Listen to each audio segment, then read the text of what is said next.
Good morning. Now let us take the third unit of our syllabus. The first point is Galerkin's approach. So I told you in finite element analysis we have already learned that there is a shape function. We can solve a problem. The second way is approach is our stiffness matrix method, which we have learned how to make a compute forces in a truss using direct stiffness method and assembly of stiffness matrix.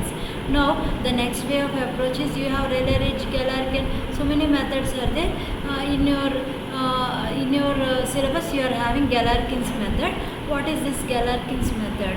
Now this is a weight residual method. Suppose you have a volume boundary is Lu into P, that is a taken boundary. Now for the taken boundary, your strain epsilon x will be dependent on the it's not epsilon x is now suppose you have a boundary, you have applied a load, right? Then that weight into strain can be given as some weight into some deflection part, delta x part, right?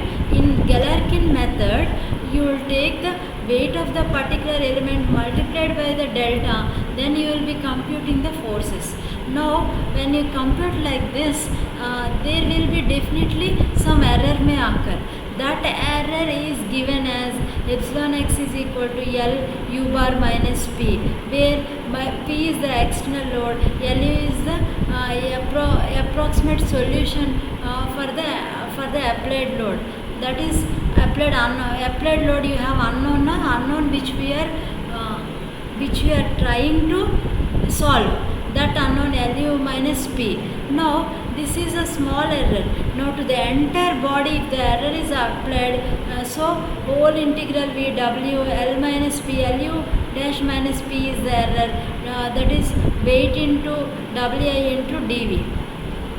Now again the Galerkin method is dependent on selecting various functions, that is weight residual. Here instead of Wi we have written a psi. Psi is the function which is equivalent to Galerkin's weight residual function. Psi is given as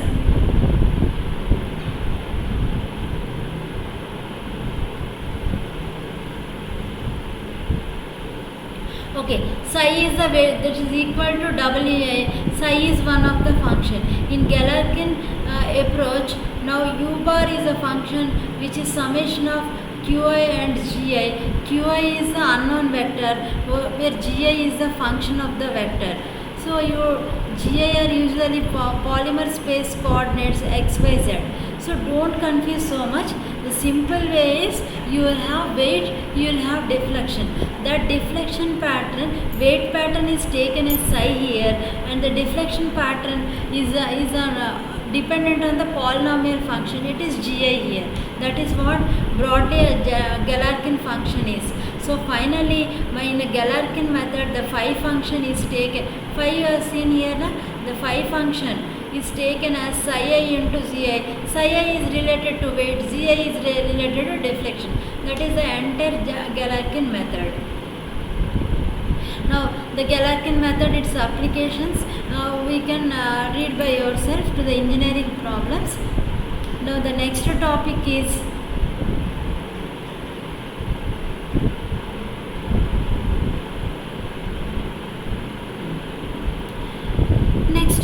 before we go to finite element methods, entering into the original FEM shape functions and all that, what is this finite element, how it is extended, how we will be solving a problem. Suppose you take a beam element, right? A beam element you make into small rectangles.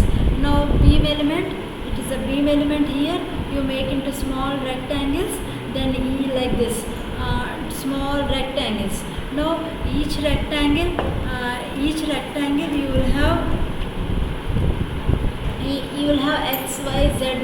So each node you will have your coordinates, node 1, node 2, node 1, node 2, node 3, node 4, like that.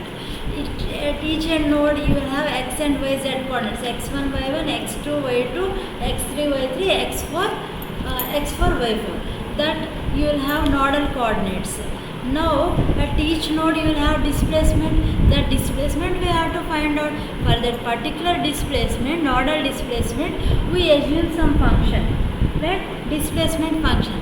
Naturally it is a polynomial. Polynomial, you know, first degree, second degree, third degree polynomial. First degree is ax plus y is ax plus b is equal to c, like that. Second degree x square y square terms you will get. Third degree x cube y cube terms you will get. Now you will assume one polynomial, but to that finite element analysis, which polynomial will choose, how we will choose, and what is the basis, we will come next. A few minutes later I will tell you. For time being, let us take a 3D body. Let you have a displacement, local displacement u, v, w, and a global displacement capital U. Now at a particular node your displacement is u, e, w. Now that u can be defined with an equation I told now, alpha 1 plus alpha 2x, that is a polynomial function, so on up to alpha m power z. Similarly v is equal to alpha m plus 1, m plus 2, so on up to alpha to mz. w is equal to alpha to m plus 1 plus alpha m plus 2, so on up to alpha mz.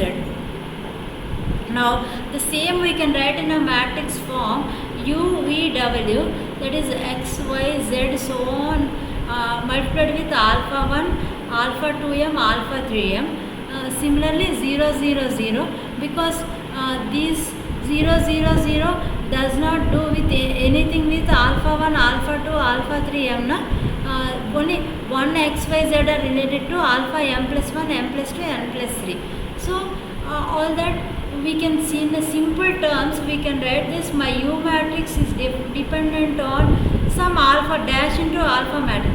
This dash matrix is here, you can see these are all constants, where alpha 1, alpha 2, alpha 3, these are not variables. So I can write this all constants, I name it as a phi matrix. Finally you remember my U is phi into alpha, that one you remember, where phi is a matrix which is a constant matrix, alpha is a matrix dependent on xyz coordinates. So the xyz coordinates.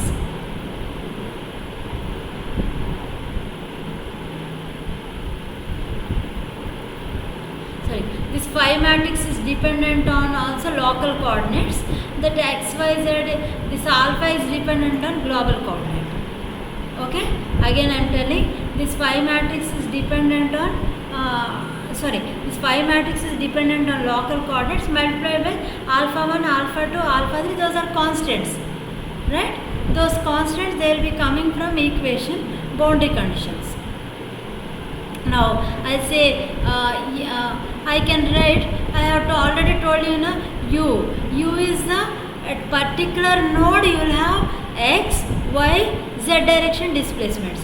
Then you will have phi into alpha. Now I have told the total entire rectangle you have 4 nodes. Then 4 nodes you will have entirely 4, 16, 4, 3 stall displace, 4, 3 stall displacement, 3 displacements at a node, 12 displacements at the entire node, like that. Now if you take a global matrix, over here it is a triangular element, so you have u1, u2, u3 only. If it is a rectangular element, you will have one more u4 also, you will be a u4 and v4. Now here if you take your global matrix, suppose it is a triangle u1, u2, u3, v1, v2, v3. Now u1 is equal to 1 x1 y1 0 0 0, u2 is equal to 1 x2. Here simply instead of alpha 1, this function, entire function I have written 1 x1 y1 0 0 0. Since only 3 nodes you are having, na 3 noded figure, you will have 1 xy, then 1 x2 y2 0 0 0, 1 x3 y3, so on. Then this global stiffness matrix, if you don't understand while we are doing problem, you will be understanding. Now this u is equal to phi into alpha. This phi represents local matrix, whereas you assemble all this phi in a global pattern, This A represents global matrix. Now my D is equal to A into alpha. Now alpha, from this you will have phi inverse U na, or U is equal to phi alpha, right? But sorry, you know that U is equal to phi into alpha. From this matrix your D is equal to A into alpha. My alpha is equal to A inverse D, right? So instead of alpha, U is equal to phi into alpha, A inverse D. So phi into A inverse D. This phi into A inverse is nothing but we'll call shape function finite element analysis, and that is it. Again I am telling you, this D is equal to A into alpha, from which alpha is equal to A inverse D. This alpha value I am substituting U into phi alpha. Instead of alpha I will substitute A inverse D. Then you will have U matrix as phi into A inverse into D, whereas my phi into A inverse is equal to N, U is equal to ND. N is a shape function. Now N is what here? Phi into A inverse. Phi is a local coordinate system. A is the global coordinate system. That's all.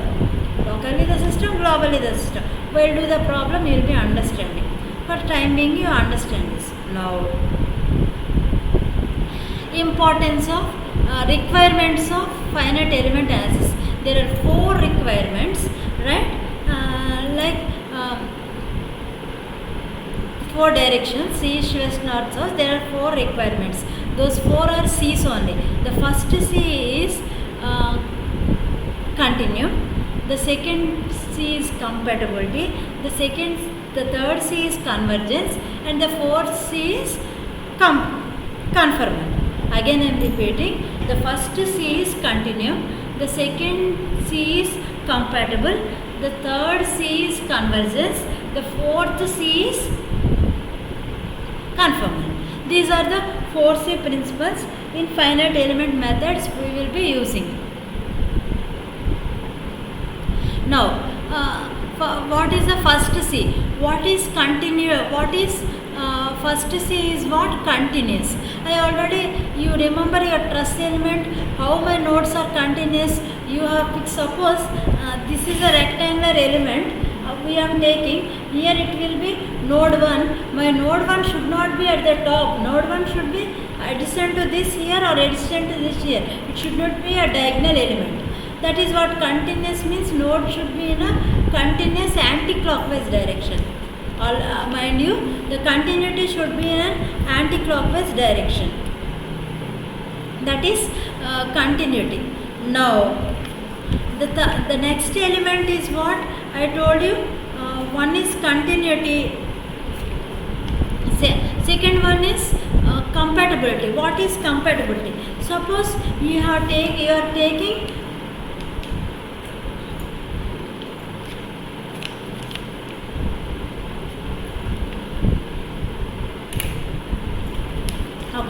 you are taking node 1 here, node 2 at the center, and node 3 at here. Now 1 and 2 you have one element, 2 and 3 you have other element. So you analyze the first element, definitely you will get some displacement at node 2. Again you analyze the second element, definitely you will have a displacement at node 2 from the second element.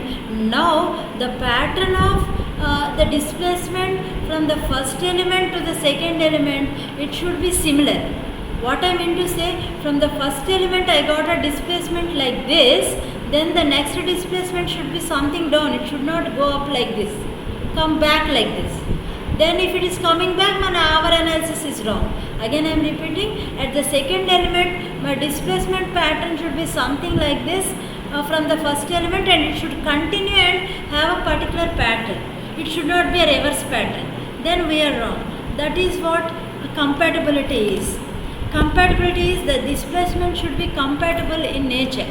In simple terms I should say, when you are analyzing a first element, your compatibility or your deflection you got 10 units. Then you are analyzing the second unit, you are getting a two displacement. That is wrong, na? That is not compatible.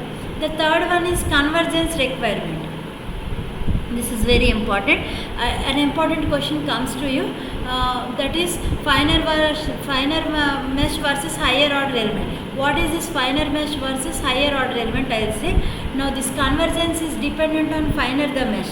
Suppose I told now beam element, if you look at a rectangle here, initially what you have done, you have discretized the beam into 4 parts.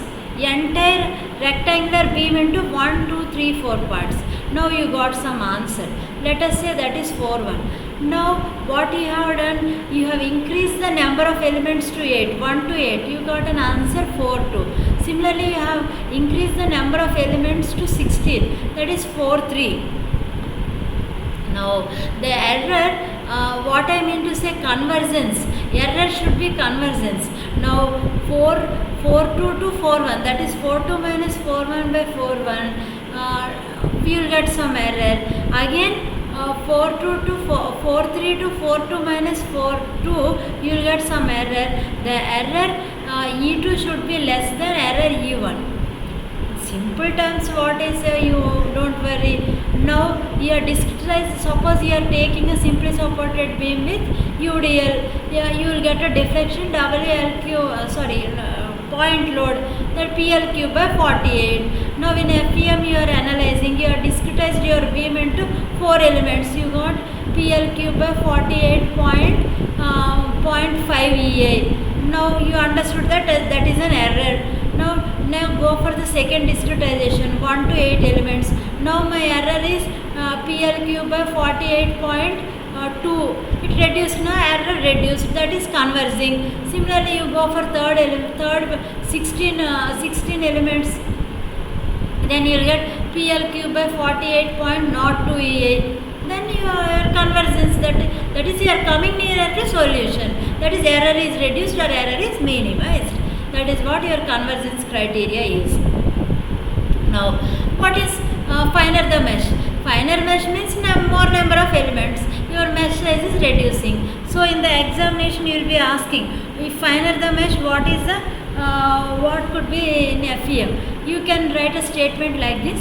In 80 to 90% of the finite element problems, if you make finer mesh, you will get approximate convergent solutions or exact solutions near to our exact analysis. In some few cases if you reduce the mesh size, you will get erroneous results. That is what finer mesh is. Now the last is conformal. Before I go to conformal, I want to tell compatibility. So compatibility, I told you rigid body displacement, and the displacement should have a pattern. What is conformal elements and non-conformal elements? The elements which satisfy compatibility as well as convergence. The elements which satisfy compatibility as well as convergence is called as conformal elements.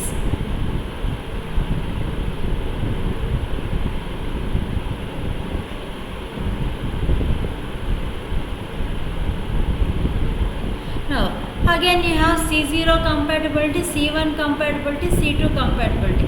What is this C0 compatibility?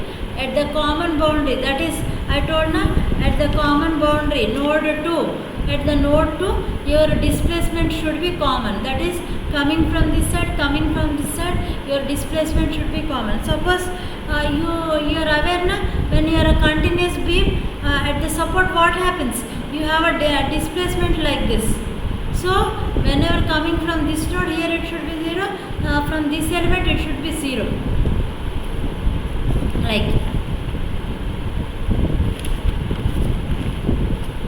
similarly, what is C1 compatibility? C1 compatibility, not only displacement, my strain should be 0.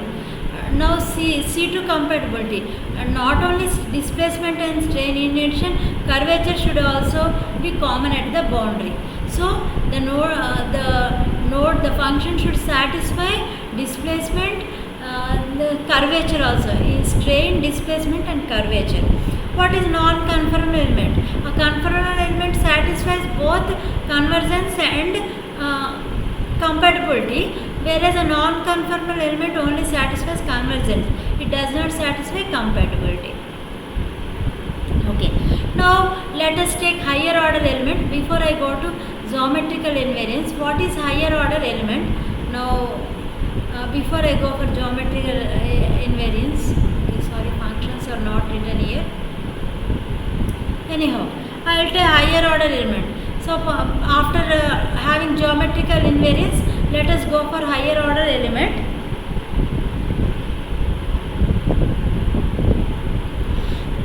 You have a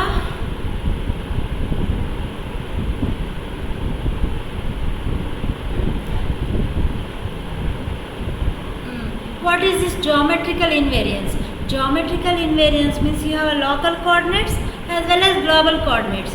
Now, whenever we go to global coordinate, the local coordinate effect should not be neglected. It should be taken as it is. That is what geometric invariance. What I mean to say in simple terms, suppose you have taken a triangular node at local level, global level it should not be a rectangle, or your local level effect is 2. Suppose say a number 2, in the global level it should be again 2, it should not be 4, 5, it should not change. That is what. Now the next is Pascal triangle. The Pascal triangle, you are it is a dimple triangle. You see at vertex it is 1, then on the diagonal line it is xy, on the centroidal line it is xy, x square, y square, so on. Now we are choosing a polynomial function for a displacement.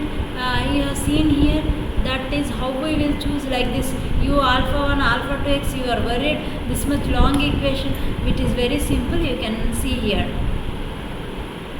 1, then you should have a constant alpha 1 into 1 plus alpha 2 into x plus alpha 3 into y. That is first order equation. Now suppose you have a second order equation, alpha 1 plus alpha 2x, alpha 3y, and mind you alpha 4 not x square, it should be xy. All the centroidal axis should be taken into consideration. Alpha 3xy, alpha 4x square, alpha 5 y square. That is the second order equation. So if you go higher order equation, it will have your convergent solution. Mind you, when I have seen when the finer mesh is there is no hard and fast rule that you will have a convergent solution. But you take higher order equations, then you will have better solutions. Now, next, natural coordinate system. That is a local coordinate system. You have to remember only one point here. My shape function I told n, where you have phi into A inverse, that will be having a maximum value of 1. That is only local coordinate system. That is plus or minus 1. My shape function value, the value ranges from plus or minus 1. With this we have completed our third unit.